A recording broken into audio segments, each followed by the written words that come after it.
오늘은 2022년 9월 17일 연중 제24주간 토요일입니다. 성부와 성자와 성령의 이름으로 아멘.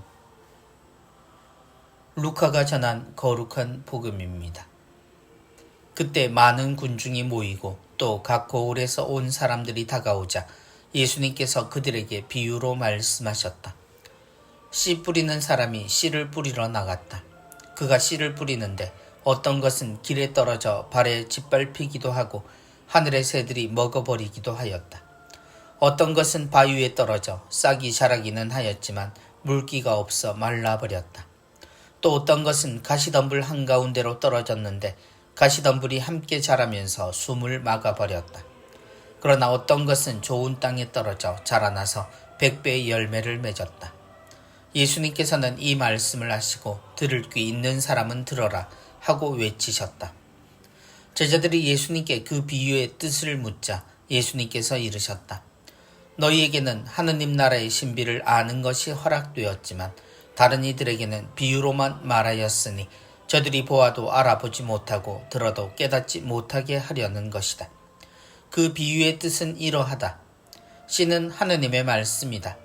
길에 떨어진 것들은 말씀을 듣기는 하였지만 악마가 와서 그 말씀을 마음에서 앗아가 버리기 때문에 믿지 못하여 구원을 받지 못하는 사람들이다.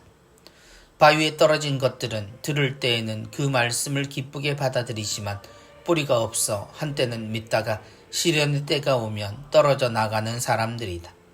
가시덤불에 떨어진 것은 말씀을 듣기는 하였지만 살아가면서 인생의 걱정과 재물과 쾌락에 숨이 막혀 열매를 제대로 맺지 못하는 사람들이다. 좋은 땅에 떨어진 것은 바르고 착한 마음으로 말씀을 듣고 간직하여 인내로써 열매를 맺는 사람들이다. 주님의 말씀입니다. 그리스도님 찬미합니다. 씨 뿌리는 사람이 씨를 뿌리러 나갔다.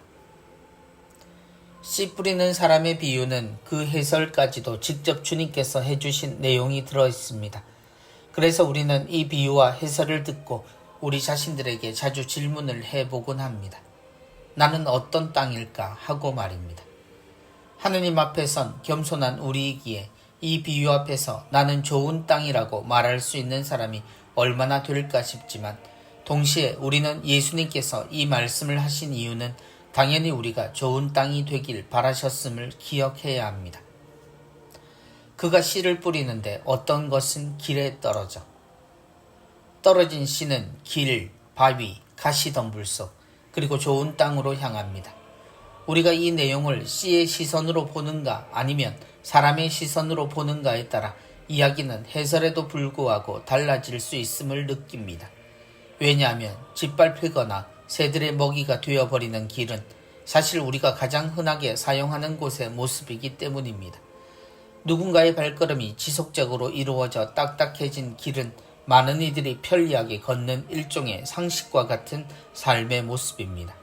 사람들이 가는 대로 다들 익숙하고 편리하다는 대로 별 고민 없이 사는 인생이 길과 닮아 있습니다. 그러니 하느님의 말씀을 우리 인생에서 다시 생각하기란 어렵고 오히려 길에 걸리는 장애물로 생각할 수 있습니다. 바위와 가시덤불로 표현되는 땅의 모습 역시 사람들에게는 평범한 삶에 가까운 모습으로 보여집니다. 좋은 것을 기뻐하기도 하고 또 열심히 고민을 하기도 하지만 결국은 자신을 중심으로 하느님을 따르지 못하는 보편적인 사람이 이 길의 주인공들입니다. 그런 반면 좋은 땅은 그 땅이 굳어지지 않아 씨를 받아 깊은 곳에서 자라게 하는 약하고 부드러운 흙입니다. 좋은 땅에 떨어진 것은 바르고 착한 마음으로 말씀을 듣고 간직하여 인내로써 열매를 맺는 사람들이다. 우리는 이 이야기를 통해 하느님의 눈에 비친 우리의 모습을 보게 됩니다.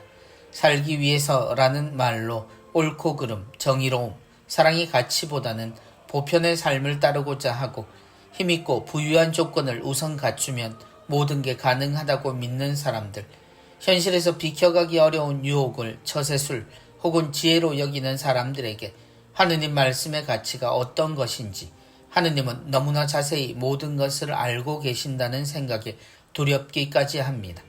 지금 우리는 어떤 모습의 흙일까요? 대답하기 전에 우리가 모두 같은 흙이었다는 사실을 잊지 않는 것부터 했으면 좋겠습니다. 성부와 성자와 성령의 이름으로 아멘.